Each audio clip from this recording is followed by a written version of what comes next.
የደም ግፊቱ ስለ ጤናው ምን ሊነግረን ይችላል? የደም ግፊቱ ሁልጊዜ አንድ አይነት አይሆንም። በእንቅስቃሴ፣ በእረፍት እንዲሁም በሚወስዷቸው መድኃኒቶች እናም በተጨማሪ እድሜ በመግፋት ሊለዋወጥ ይችላል። ታዲያ ደም ግፊቶትን ሲለኩ የሚመጡት ሁለት ቁጥሮች ስለ ጤናው ምን እያሉ እንደሆነ አስበው ያውቃሉ?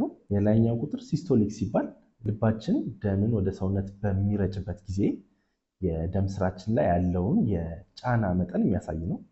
የታችኛው ቁጥር ወይም ዳያስቶሊክ ደግሞ ልባችን ደም በሚቀበልበት ሰዓት ደም ስሮቻችን ላይ የሚኖረውን ጫና የሚያሳይ ቁጥር ነው። ቁጥሮቹን በአጠቃላይ የሚከተሉትን ያሳያሉ።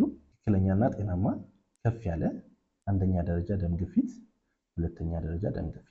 ነገር ግን አንድ ጊዜ ብቻ የተለካ ከፍተኛ የደም ግፊት ቁጥር ደም ግፊት ህመምተኛ ነዎት ማለት አይደለም።